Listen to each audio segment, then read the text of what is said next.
उपवास करके महादेव जी का चिंतन करते हुए रात बिताते थे। फिर प्रातःकाल उठकर स्नान करके धुले हुए वस्त्र पहन पवित्र हो ब्राह्मणों एवं तपस्वी जनों को दान देते थे। साथ ही अन्य सहस्त्रों दिनों अंधों और कंगालों को अन्न वस्त्र बांटते थे। इस प्रकार प्रतिवर्ष वे बैसाख पूर्णिमा के वहां की यात्रा करने और महाकाल देव के सामने रात भर जागते थे। इससे उनका सदा अभ्युदय होने लगा और शत्रु अपने आप नष्ट होने लगे। एक समय उसी अवसर पर जब राजा हटकेश्वर क्षेत्र में आए, तब उन्होंने देखा महाकाल देव के समक्ष अनेकानेक देशों और दिशाओं के श्रेष्ठ ब्राह्मण वहां आए हैं। वे सब वेद पाठ में तत्पर हैं और परस्पर देवों, ऋषि मुनियों एवं प्राचीन राजऋषियों की कथा वार्ता कर रहे हैं। राजा ने क्रमशः उन सबको प्रणाम किया और स्वयं भी उनसे अभिनंदित होकर एक और बैठ गए। कथा समाप्त होने पर मुनीश्वरों ने पूछा, राजन, तुम प्रतिवर्ष बैसाखी पूर्णिमा को दूर देश से यहाँ आकर केवल रात में महादेव जी के सामने जागरण करते हो। तीर्थों में जो स्नान दान आदि अनेक क्रियाएं बताई गई है, उन सबको छोड़कर पहले तुम इस जागरण कार्य को और ध्यान देते हो। अतः इसका फल क्या है सो हम लोगों को बताओ। राजा ने कहा, विप्रवरों, आप लोगों ने जो कुछ पूछा है वह यद्यपि गोपनीय रहस्य की बात है, तथापि मैं आपको ऐसे कहूंगा। प्राचीन काल की बात है, एक वेदिस नगर के वैश्य कुल में उत्पन्न हुआ था। मेरे पास धन का सर्वथा अभाव था। मेरे भाई बंधु पग पग पर मेरा निरादर करते थे और अंत में उन्होंने मुझे त्याग दिया। तब मैं अपने पत्नी के साथ लेकर प्रदेश को चला दिया। सौराष्ट्र देश की धान्य से संपन्न सुनकर मैं कि उसी का चिंतन करते हुए चला और मार्ग में भिक्षा का अन्न भोजन करता हुआ मैं क्रमशः आगे बढ़ते बढ़ते अनर्थ देश में चमत्कारपुर के समीप आ पहुंचा। वहां मैंने स्वच्छ जल से भरा हुआ एक सरोवर देखा जो कमल वन से सुशोभित था। भूख प्यास और थकावट बहुत कष्ट हो तो पा ही रहा था। वहां पहुंचकर मैंने उस सरोवर के शीतल जल का स्नान किया। तत्पश्चात मेरी स्त्री ने मुझसे कहा, नाथ, इस जलाशय में कुछ कमल संग्रह कर लीजिए जिससे आज का भोजन चले। यह पास ही इंद्रपुरी के समान मनोहर नगर दिखाई देता है, वहां चलकर इन कमलों को बेच लेना चाहिए। तब मैंने बेचने के लिए बहुत से कमल संग्रह कर लिए और चमत्कारपुर में आकर सब और भ्रमण किया, किंतु कोई भी मनुष्य उन कमलों को खरीदता न था। भूख के मारे दुर्बल हो रहा था, मेरा गला सूख गया था। उस समय सूर्यास्त हो गया। तब मैं वैराग भाव को प्राप्त होकर स्त्री के साथ एक टूटे फूटे मंदिर में गया और इन कमलों को पृथ्वी पर रखकर लेट गया।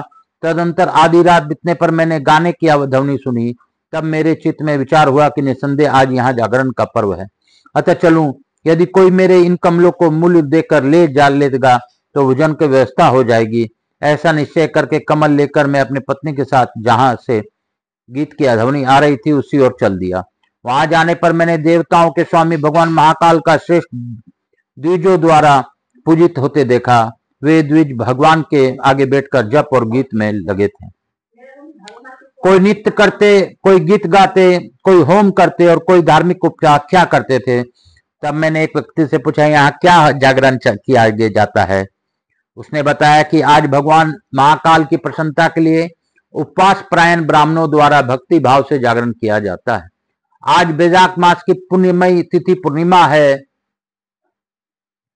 इस समय जो मनुष्य भगवान महाकाल के आगे भक्ति पूर्वक जागरण करता है वह निश्चय ईश्वर लोक को प्राप्त होता है। तब मैंने कहा, भद्र पुरुष, मेरे पास कमल के फूल हैं, इनको ले लीजिए और बदले में मूल्य दीजिए जिससे मेरा भोजन चले। तब उसने 3 पल स्वर्ण देना चाहा। यह देखकर मैंने सोचा, स्वयं ही क्यों न इन कमलों को देवेश्वर महादेव जी की पूजा करूं। जान पड़ता है पूर्व जन्म में मेरे शरीर से कोई भी पुण्य नहीं हुआ था, इसलिए इस जन्म में मुझे ऐसा दुर्गति भोगनी पड़ती है। किंतु क्या करूं, मेरी प्रिय वादनी गपत्नी का गला भूख से मारे सूखा जा रहा है। इसमें संदेह नहीं कि यदि अन्न उपलब्ध नहीं हुआ तो यह कल जीवित न रह सकेगी। इस प्रकार चिंता में पड़े हुए मुझसे मेरे विनयशीला पत्नी ने मधुर वाणी में कहा, नाथ, धन के लोभ से इन कमलों का विक्रय न कीजिए।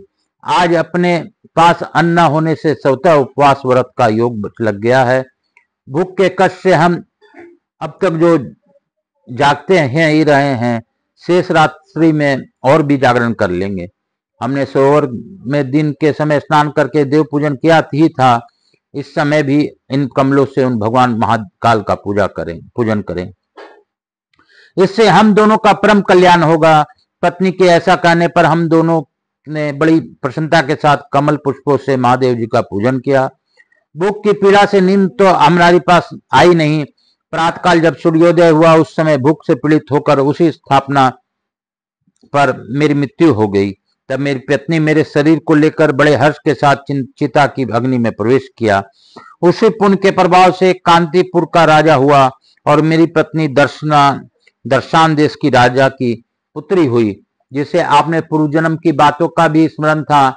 दर्शान राज ने इसका स्वयंवर रचाया और इसने मुझे पहचान कर मुझको ही वरण किया और मैंने भी इसे अपने पूर्व जन्म की पत्नी समझकर अपनाया। इसी कारण मैं प्रतिवर्ष वैशाख पूर्णिमा को यहाँ आकर अपनी धर्मपत्नी के साथ महाकाल देव के सामने जागरण और पुष्प धूप तथा चंदन आदि के द्वारा उनका पूजन करता हूँ। ब्राह्मणों, उस समय तो मैंने बिना श्राद्धा के ही जागरण किया था, तथापि भगवान महादेव जी की कृपा से मुझे ऐसा फल प्राप्त हुआ। अब जो श्रद्धा पूर्वक शास्त्रोक्त विधि से जागरण कर रहा हूँ, इसका फल भगवान मुझे कितना उत्तम देंगे यह मैं नहीं जानता। यह सुनकर वहां आए हुए श्रेष्ठ ब्राह्मणों ने राजा के अनेक बार साधुवाद दिया और इस प्रकार का, भूपाल आपने ठीक कहा है, भगवान महाकाल के प्रसाद से इस भूतल पर कोई भी वस्तु दुर्लभ नहीं है। इसलिए हम लोग भी प्रतिवर्ष श्रद्धा से यहाँ रात्रि जागरण करेंगे। तदंतर राजा और उन ब्राह्मणों ने बड़े हर्ष के साथ गीत वाद नृत्य धर्म कथा आदि कार्यों को करते हुए महाकाल जी के समीप रात भर जागरण किया।